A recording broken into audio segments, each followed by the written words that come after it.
संविधान तो कहता है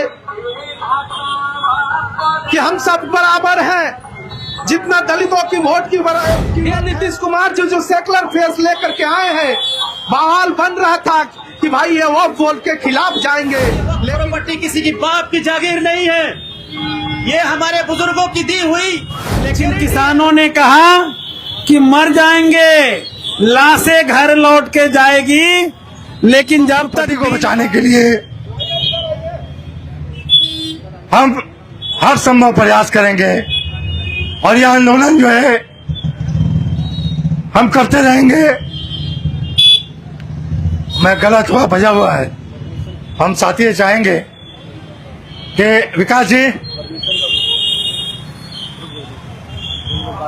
एक हम बात करो ना, हम बात करें।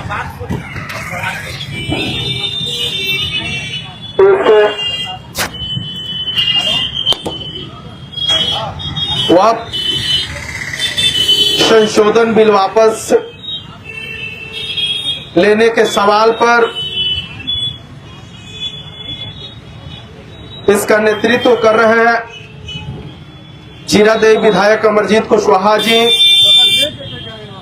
इसका नेतृत्व कर रहे हैं संविधान बचाओ संघर्ष मोर्चा के जिलाध्यक्ष नौला खान जी।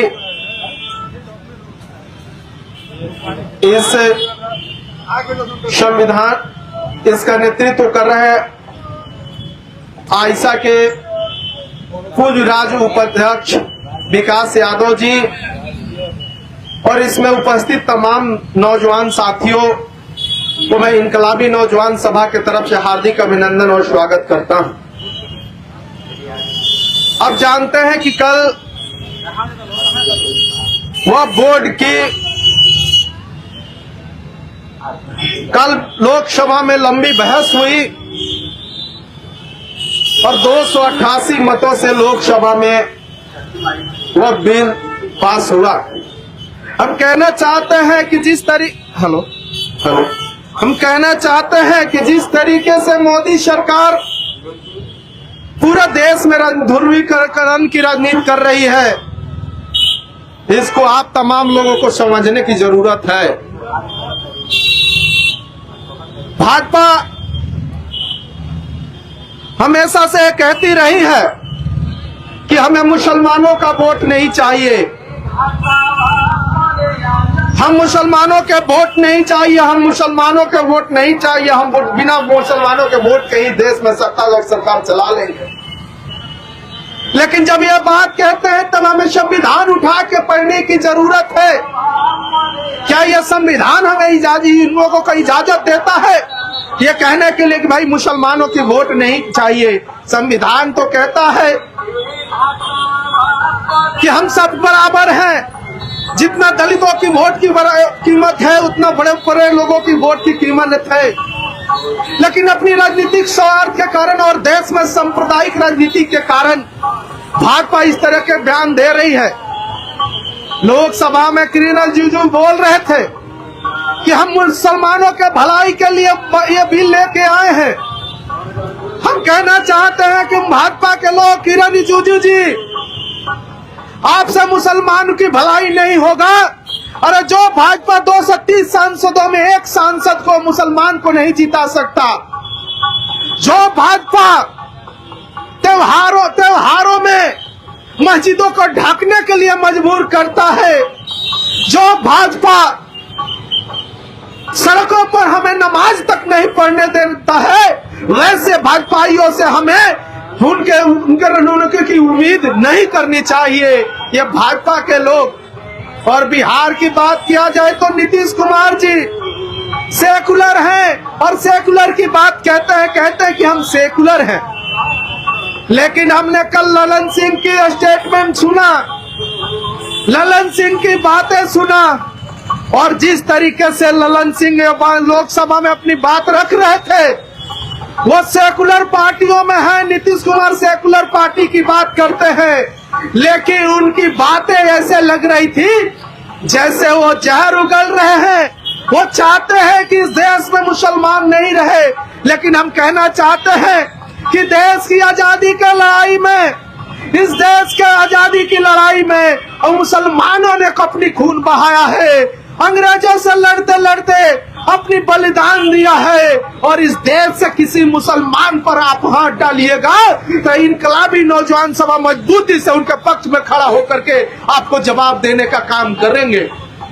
हम लोग कहना चाहते हैं यहाँ पर पूरे बिहार में पूरे देश में एक माहौल खड़ा करना चाहते हैं, क्योंकि आने वाली 25 में बिहार में विधानसभा चुनाव है, 26 में बंगाल में चुनाव है और 27 में यूपी की चुनाव है। ये तीनों हिंदी पट्टी वाले हैं चुनाव। आप चाहते हैं कि देश में 80% हिंदुओं की गोलबंदी हो जाएगी, हम सत्ता बना लेंगे। लेकिन कहना चाहते हैं कि यही भाजपा है। आज यूपी में चले जाइए, दलितों के नाम पर माँ बहन बेटियों की इज्जत लूटा जा रहा है, दलितों के घर उजाड़े जा रहे हैं, दलितों को मारा जा रहा है। और बीएचयू में 3 सीट खाली होने के बावजूद भी एक दलित छात्र को उनको एडमिशन पीएचडी में नहीं दिया जा रहा है। आज वोट जब की बारी आता है तो हम हिंदू, हम दलित लोग भी, हम बैकवर्ड लोग भी हिंदू हो जाते हैं। और जिस दिन आप चुनाव जीत जाते हैं हम फिर एक बार दलित और पिछड़े हो जाते हैं। इसलिए हम तुम्हारे दोहरी राजनीति में हम लोग बिहार के जनता से अपील करना चाहते हैं कि आप लोग भाजपा की दोहरी राजनीति में मत फंसिए। ये दो मुँहे लोग हैं, ये दोगले चरित्र के लोग हैं, बात कुछ और करेंगे और काम कुछ और करेंगे। इसलिए आप तमाम मुसलमान भाइयों से अपील करने आए हैं कि आपको समझना होगा, ये नीतीश कुमार जो सेकुलर फेस लेकर के आए हैं, बवाल बन रहा था कि भाई ये वो वोट के खिलाफ जाएंगे। लेकिन कल आप लोगों ने देखा, कल आप लोगों ने चिराग पासवान तो स्टेटमेंट देते हैं, जब लोकसभा में समर्थन करने की आपकी बारी थी तो उन्होंने एनडीए का समर्थन किया और वक्फ बिल का समर्थन किया। इसलिए आपको सचेत होना होगा कि चुनाव में भी आपके बीच में वो लोग आते हैं, आपसे वोट मांगते हैं, आपने वोट दे करके और बिहार में नीतीश कुमार को बैठाया है। जिस दिन आप वोट देना बंद कर देंगे, आज सत्ता के कुर्सी से वो नीचे आकर बैठ जाएंगे और फिर उन किसी पार्टी के नेताओं को ये हिम्मत नहीं पड़ेगी कि आपके खिलाफ हो जाएं। इसी बात के साथ अपने बात समाप्त करते हैं। इनकलाब जिंदाबाद। बोलना। इनके बाद इस मार्च को संबोधित करने के लिए सामाजिक कार्यकर्ता अकरम जी को मैं आमंत्रित करता हूं। साथी आएंगे, अपनी बातों को रखेंगे।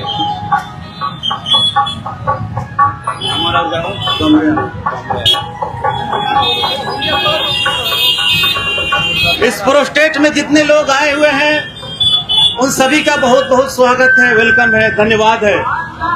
और मैं ये आज कहना चाहता हूँ, ये वक्फ प्रॉपर्टी किसी की बाप की जागीर नहीं है, ये हमारे बुजुर्गों की दी हुई चैरिटी है और दान है। वो प्रॉपर्टी अगर सरकार अपने अंदर लेना चाहेगी तो हम लोग सड़क पर चक्का जाम करने के लिए, उतरने के लिए तैयार हैं। आज सरकार और सिवान में ये जेपी चौक पे ये चंद लोग ना देखा जाए, कल हर गली से, हर गांव से बच्चा रोड पे आने के लिए तैयार है।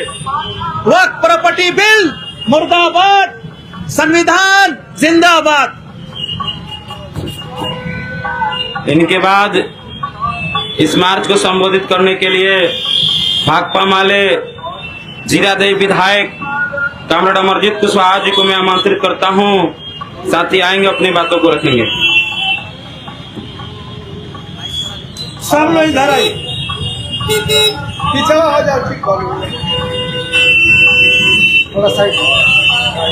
सभी साथियों से आग्रह है कि रोड को थोड़ा साइड हो जाइए।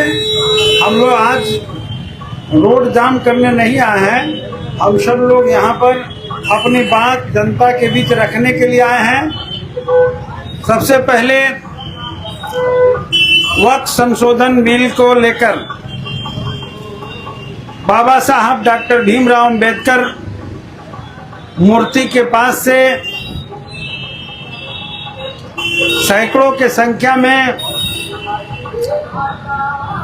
वक्फ बिल वापस लेने के मांग को लेकर मार्च में शामिल तमाम साथियों और हमारी आवाज सुन रहे तमाम व्यवसायिक बंधुओं, प्यारे नौजवान दोस्तों, राहगीर बंधुओं, मैं सभी लोगों को अपनी पार्टी भाकपा माले और जीरादेई विधानसभा की संपूर्ण जनता की ओर से हार्दिक अभिनंदन करता हूं। बंधुओं, जैसा कि आप सबको पता है कि कल पार्लियामेंट के भीतर वक्फ संशोधन बिल पेश किया गया।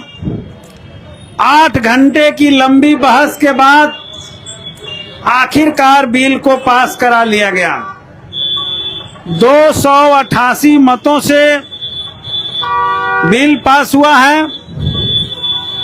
बाकी विरोध में मत पड़े हैं।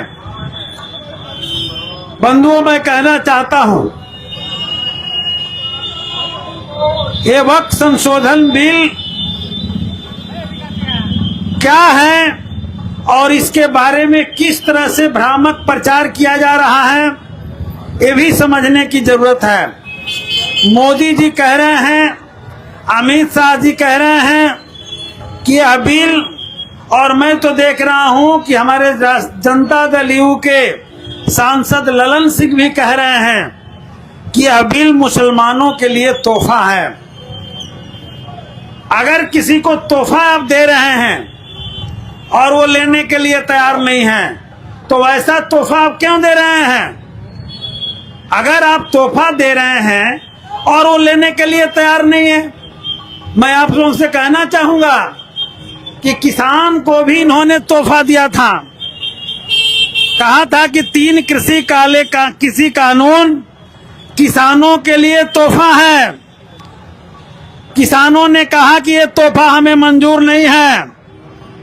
1 साल तक, 13 महीना तक किसान दिल्ली के दरवाजे को बंद करके बैठे रहे। आंदोलन चलते रहा। 700 से ज्यादा लोगों ने अपनी शहादतें दी, लेकिन किसानों ने कहा कि मर जाएंगे, लाशें घर लौट के जाएगी, लेकिन जब तक बिल वापस नहीं होगा हम वापस नहीं जाएंगे, हम वापस नहीं जाएंगे। और किसानों ने बता दिया कि मोदी जी, जन भावनाओं के खिलाफ अगर कोई भी बिल आप लाएंगे तो देश के जनता का मुखालफत आपको झेलना पड़ेगा। और जनता है जो आपको फर्श से अर्श पर पहुंचाई है, और यही जनता है जो अर्श से आपको फर्श पर ला करके खड़ा कर देगी। दूसरा कोई आपको बचाने वाला नहीं रहेगा। लेकिन मित्रों, मैं आपसे कहना चाहता हूं, वक्फ संशोधन बिल को भी ये लोग कह रहे हैं कि ये मुसलमानों का तोहफा। मैं कह रहा हूं कि कैसे तोहफा है, ये क्यों झूठा प्रचार कर रहे हैं? यार,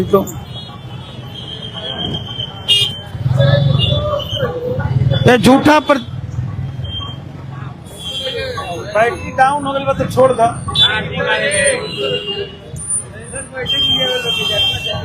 क्यों झूठा प्रचार कर रहे हैं?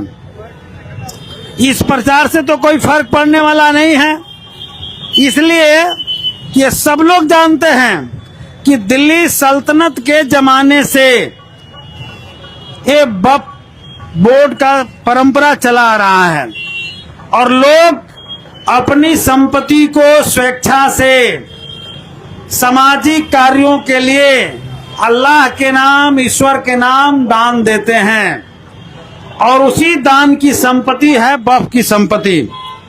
तो अगर वो संपत्ति उस समय से चला आ रहा है और उसका काम है जनता के सेवा में लगाना, मदरसों में लगाना, मस्जिदों में लगाना, कब्रिस्तानों में लगाना, गरीब बच्चों के सेवा करना, फकीर को सेवा करना, इस काम में संपत्ति खर्च होता है। और वो एक तरह से मुसलमान की धार्मिक आजादी है कि वो उसमें दान दे और उसका सामाजिक कार्य में खर्च हो। तो ये आर्टिकल संविधान का भी जो हमें बराबरी का हक देता है, उसके भी भावनाओं के खिलाफ है, देश के संविधान के भावनाओं के खिलाफ है। और तब भी आप लेकर के इस बिल को पार्लियामेंट में आते हैं और उसे अपने बहुमत के आंकड़े से पास करवा ले रहे हैं। ठीक है, आप पास करवा लीजिए, भले ही आपने बिल को पास करवा लिया है, लेकिन हिंदुस्तान के संविधान पसंद करने वाले लोकतांत्रिक जनमत के दिल को पर नहीं पास करवा सकते। यह बात साफ साफ मोदी जी कान खोल करके सुन लीजिए। ये देश के लोकतंत्र और संविधान को पसंद करने वाले लोग इस बात को स्वीकार नहीं करते हैं। ये पार्लियामेंट में आपका बहुमत है, आपने बिल पास करा लिया। हम कहना चाहते हैं नीतीश जी सबसे ज्यादा सेकुलर बनने की कोशिश करते हैं, कहते हैं कि हमने मुसलमानों के लिए बहुत काम किया। हो सकता है कि कुछ आप काम करवा सकते हैं, लेकिन जहां उनका स्वाभिमान का सवाल खड़ा होता है, जहां उनके प्रतिष्ठा का सवाल खड़ा होता है, जहां उनकी इज्जत की सवाल खड़ी होती है, जहां से उनके हक और अधिकार पर हमले होते हैं, वहां आप कहां खड़े होते हैं? तो क्या आप समझते हैं कि मुसलमान हमसे आपसे भीख मांगता कि हमको आप भीख दे देते हैं? वो भीख के लिए आपके साथ नहीं खड़ा होता है। वो इस मुल्क में एक नागरिक के हैसियत से, बराबरी के हैसियत से, एक देश के नागरिक होने के नाते, एक सिविलियन होने के नाते अपना संपूर्ण हक के लिए आपके साथ खड़ा है। और जब उसके अधिकारों पर हमला हो, उसके स्वाभिमान पर हमला हो, जब संविधान पर हमला हो और उस समय उसके साथ नहीं खड़े हैं, तो ये समझ जाइए कि आपका ये सारा का सारा ढोंग का पोल खुल जा रहा है। आपको शर्म आना चाहिए कि आप ऐसे करते रहे हैं और आज आप अपनी चुप्पी तोड़ नहीं रहे थे और आपके सांसद जाकर के वहां समर्थन कर रहे हैं। मित्रों, मैं आप लोगों से एक अपील करते हुए, क्योंकि ये माइक काम नहीं कर रहा है, कि आज के समय में भारतीय जनता पार्टी यह चाह रही है कि नीतीश कुमार जी को किसी तरीके से खत्म कर दिया जाए।